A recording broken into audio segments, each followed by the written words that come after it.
আমার ক্লাসে সবাইকে স্বাগত। আশা করি তোমরা সকলে খুব ভালো আছো। আজ আমরা ক্লাস 5 এর আমার গণিতের 25 পৃষ্ঠায় যে অঙ্কগুলো আছে সেই অঙ্কগুলো সমাধান করব। আমার এই চ্যানেলে প্রত্যেকটি পৃষ্ঠার অঙ্ক আলাদা আলাদা করে করা আছে। তোমরা চাইলে চ্যানেলে গিয়ে প্রত্যেকটি পৃষ্ঠার অঙ্ক আলাদা আলাদা করে দেখে নিতে পারো। এখানে দেখো 2 দাগে আছে 1 থেকে 50-এর মধ্যে মৌলিক সংখ্যাগুলো লিখি। প্রথমে আমরা জেনে নিই মৌলিক সংখ্যা কাকে বলে। দেখো, কোনো সংখ্যা যদি শুধুমাত্র সেই সংখ্যা ও 1 দিয়ে বিভাজ্য হয় তাহলে সেই সংখ্যাটিকে আমরা মৌলিক সংখ্যা বলি। যেমন 3কে আমরা 1 আর 3 ছাড়া অন্য কোনো কিছু দিয়ে কিন্তু ভাগ করতে পারি না, অর্থাৎ 3 হলো 1 আর 3 দিয়ে বিভাজ্য, তাই 3 হলো মৌলিক সংখ্যা। একই রকমভাবে 5কেও আমরা 1 আর 5 ছাড়া অন্য কোনো সংখ্যা দিয়ে ভাগ করতে পারি না, তাই 5ও মৌলিক সংখ্যা। তো মৌলিক সংখ্যা কাকে বলে সেটি যদি আমরা জানতে পারি তাহলে 1 থেকে 50 পর্যন্ত মৌলিক সংখ্যা লেখা আমাদের কাছে কোনো ব্যাপারই নয়। চলো আমরা দেখে নিই 1 থেকে 50 পর্যন্ত মৌলিক সংখ্যাগুলো কি কি। দেখো, সুবিধার জন্য আমি সংখ্যাগুলোকে আগেই লিখে নিয়েছি। এখানে দেখো 2, 3, 5, 7, 11, 13, 17, 19, 23, 29, 31, 37, 41, 43 ও 47। এই সংখ্যাগুলো হলো মৌলিক সংখ্যা 1 থেকে 50-এর মধ্যে। এরপর 3 দাগে দেখো 1 থেকে 50-এর মধ্যে যৌগিক সংখ্যাগুলো লিখি। তাহলে আমরা প্রথমে জেনে নিই যৌগিক সংখ্যা কোনগুলো। দেখো, কোনো সংখ্যা যদি তাকে 1 ও সেই সংখ্যা ছাড়াও অন্য যে কোনো একটি সংখ্যা দিয়ে ভাগ করা যায় তাহলে সেই সংখ্যাটাকে আমরা যৌগিক সংখ্যা বলি। যেমন ধরো 4কে আমরা 1 দিয়ে ভাগ করতে পারি, 4 দিয়ে ভাগ করতে পারি, আবার 2 দিয়েও কিন্তু ভাগ করতে পারি। তাহলে 4 1, 2 ও 4 দিয়ে বিভাজ্য, তাই 4 হলো যৌগিক সংখ্যা। একই রকমভাবে 6কে আমরা 1 দিয়ে ভাগ করতে পারি, 6 দিয়ে ভাগ করতে পারি, 2 দিয়ে ভাগ করতে পারি, আবার 3 দিয়েও ভাগ করতে পারি, অর্থাৎ 6 হলো 1, 2, 3 ও 6 দ্বারা বিভাজ্য, তাই 6 কিন্তু একটি যৌগিক সংখ্যা। তো আমরা জেনে গেলাম যৌগিক সংখ্যা কাকে বলে। এবার আমরা 1 থেকে 50 পর্যন্ত যে সংখ্যাগুলো আছে তাদের মধ্যে কোনগুলি যৌগিক সেগুলি আমরা সহজেই লিখে ফেলতে পারবো। তাড়াতাড়ি করার জন্য দেখো এখানে সংখ্যাগুলোকে আমি আগেই লিখে নিয়েছি।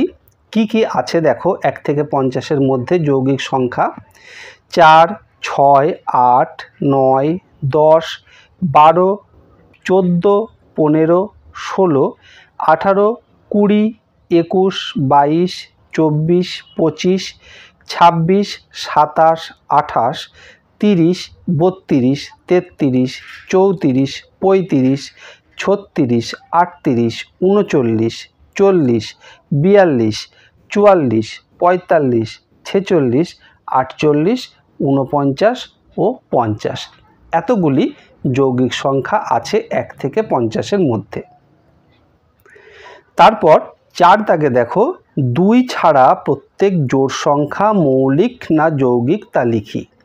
এখানে দেখো 2 ছাড়া প্রত্যেকটি জোড় সংখ্যাই কিন্তু যৌগিক সংখ্যা। 5 দাগে মৌলিক জোড় সংখ্যা লিখি।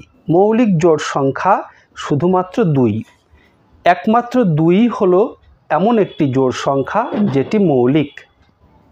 তাহলে মৌলিক জোড় সংখ্যা লিখি, আমরা এখানে লিখব 2 হলো মৌলিক জোড় সংখ্যা। তারপর 6 দাগে দেখো নিচের ঘনবস্তুগুলোর ছবিতে কোন তলটি সমতল ও কোন তলটি বক্রতল লিখি। এখানে অনেকগুলো ছবি দেওয়া হয়েছে, এই ছবিগুলো দেখে দেখে আমরা সমতল আর বক্রতল লিখে ফেলব।